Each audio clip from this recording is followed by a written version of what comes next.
the serious blow that some are saying. And I think Iran is already dealing with it in a very level-headed, circumspect way.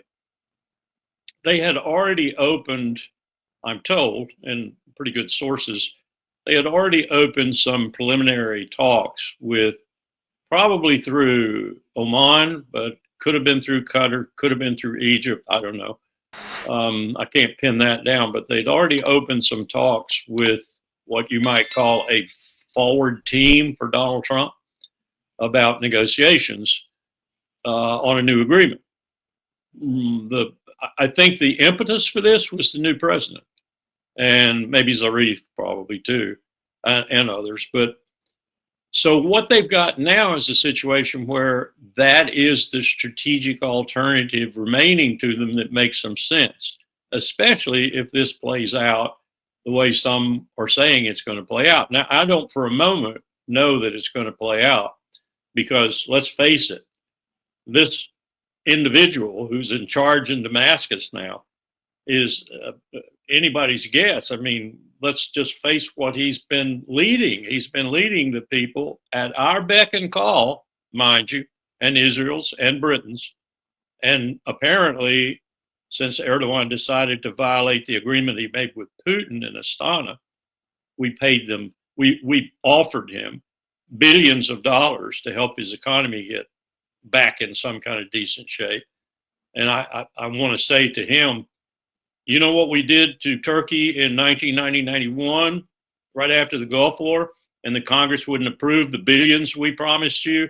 Stand by for the same thing. So I mean, that's a rambling answer, but I think Hayat Tahrir al-Sham and Abu Muhammad al-Jawlani, I guess it is, who's leading it, are a big question mark right now.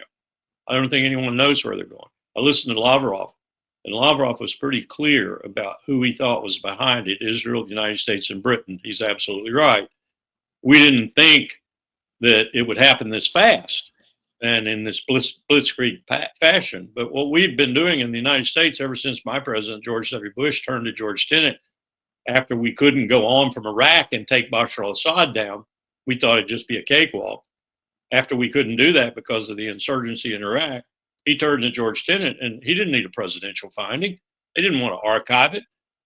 He told Tenet, get rid of Assad. And we've been trying to do it ever since. Obama made it official with a presidential finding in 2015, as I recall. But we've been trying to get rid of Assad ever since then. And we will ally with anybody, even the people who brought down the towers and killed people on videos. You know, that's what we've done. And look at what we're doing with the Kurds again. Oh, my God. We made a deal with Turkey. Turkey wants to eliminate the Kurds as much as possible. They see the PYD as the same way they see the PKK. And they also want to get those refugees back into Syria, which I understand today they were already streaming back into Syria. How about the situation for Palestinians, for Gazans, for the people in the West Bank? Because we know all of these attempts on the part of Iran to help Hezbollah was because of the situation in Palestine, in Gaza, in the West Bank. What would happen to them, in your opinion? Netanyahu's got his wish here in the immediate time frame.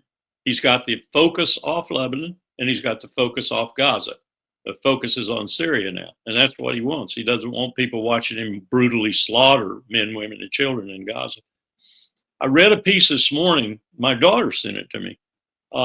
I had not seen it. It's about this group that is forming amongst the 465,000 or so reservists in Israel. It's small right now, but it's growing every day, and they're fed up. They're fed up with the war. They're fed up with the methodologies of the war, particularly in Gaza. And so you've got 600 or 700 of them now, and it's growing every day. And they're fed up also with the fact that they think Bibi Netanyahu doesn't give a tinker's damn about the hostages. And that's really got some of them worried. But they're not showing up for duty. They're not answering the call. They're not going back for a second tour, or in some cases a third tour. So he's got the focus off of that now with Syria, and look what he's doing in Syria. I had an argument with a Jewish gentleman this morning Oh no, he's not going to go any further than just a little buffer zone. Right. Ben Gavir and Smotrich are back there planning on settlements in Golan and beyond. I know they are. I just know they are. So it takes the focus off Gaza, and that's bad because we needed to hammer that focus until somebody had the guts, the courage to put Netanyahu in chains. How did you find the fall of government in Syria? Iranians are talking about that Turkey has betrayed them. Russians are talking the same way. Yeah. And what was, Larry, your take on what Turkey has been doing and has done in Syria? Well, it was that huge bribe. I'm told it was $4 or $5 billion first installment. And, you know, inflation's terrible in Turkey right now. And if he wants his foreign minister to take over, he's got to do something to improve the economy. I think Turkey had a choice to make. Again, you know, which way do I go? Do I go to Moscow? They didn't offer me much money. What I really want to do is get these Syrians out of my country, and I want to take care of the Kurds once and for all, and maybe get myself a little buffer space in Syria, like Netanyahu says he's getting, but I think Erdogan really means that. Buffer space alone. I don't think he wants any more of Syria. And so he went with the U.S., Britain, Israeli. I'm also told the Israelis promised him money, and I wanted, you know, where are the Israelis going to get? Oh, they're going to get it from Sugar Daddy. That's where. So we'll be giving money, if we give any, to Erdogan, and we'll be giving Israel share too. Maybe Israel meant something else other than money, but I understand the deal was quite luxurious for Erdogan. So we bought him. You know, I'm sure he wouldn't like that epithet, but I think we bought him like a whore. We bought him. I think Lavrov might have said something like that in Doha if he'd really been pressed. When he's in English, he speaks English very well, but he has to search like I do in French for, you know, for words sometimes, and it's not quite as fluid as it is in Russian, I suspect. But he summed it up, I think, pretty much. And he also summed up the other situation. When he was asked about Ukraine, he kind of started off by saying, remember Admiral Buchanan and his remarks? Rear Admiral Buchanan, speaking for the U.S. Strategic Command, he said, a very serious mistake. That was what he said in English. And then he went on to say, to speak about a limited nuclear war is an invitation to disaster. And of course, he's absolutely right there. But we're looking at this chain of war, proxy war for the most part, running all the way from, actually from Belarusia, all the way down through Ukraine and down into the Levant and down to Chabahar and Bandar Abbas. That's where the conflict is impacting people in a major way, all along there, for different reasons, but nonetheless, the empire is central to it. The empire is central to it. And its clean break strategy is central to it, because the clean break strategy says chaos. Let's foment chaos. All along that line, let's have chaos. That's what Nord Stream 2 was all about. Chaos. Let's have chaos, because into chaos, only the empire can come and fix things. That's what we've done. If you liked Libya, look at Syria over the next year. I mean, no one's going to control this. Not Jelani, not Iran, not Russia, although Jelani has said something about maybe declaring an Alawite autonomous zone, and that's where the Russian base is, naval and the air base. But to show you the Russians' concern, they sortied their naval fleet into the Mediterranean, not knowing what was going to happen to it. I mean, Israel was just as apt to go over there and bomb the ships. Israel was bombing everything, and still it's bombing everything in Syria. Anything that might look like it could be used as a weapon, they're bombing. And that's not just because they want to make sure Hezbollah can't pick up any pieces. That's because I think they have other aspirations for Syria. I've always thought that. Always thought that. I've always looked at that highway to Damascus and looked at how fast an Israeli armored division could be there. And if it were a clean slate and they weren't embroiled in Lebanon and in Gaza, they'd go right away. They'd take the whole damn region. That's what they want to do ultimately anyway. If I were the king in Amman, I'd be really counting my days, because they want that too. And they want the water and the resources associated with it. It is not settled at all, is what I'm trying to say, and it's going to be a mess. If you think Libya is a mess right now, and it surely is, Syria is going to be worse. Was Turkey cooperating with the United States and Israel behind the scene before this happening in Syria? Because right after the ceasefire, Larry, this is so important. What was the reason that right after the ceasefire between Lebanon and Israel, this attack has happened in Syria? Yep. Who's behind that? Who's the mastermind of this? Is Netanyahu? I think the mastermind is in Washington, and I don't use mastermind loosely.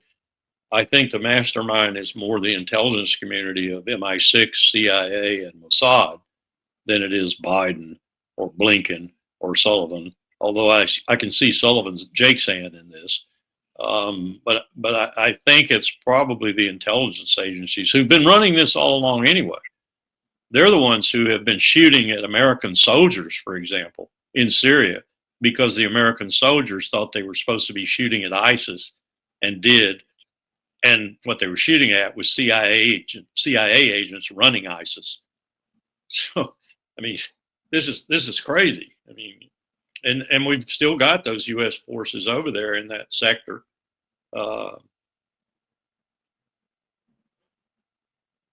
It's just so confused that I don't think, unless Bill Burns is personally briefing the president, I don't think probably the national command authorities, we used to call them, the Secretary of Defense, the President, Secretary of State, I don't think they probably have a clear picture on it either.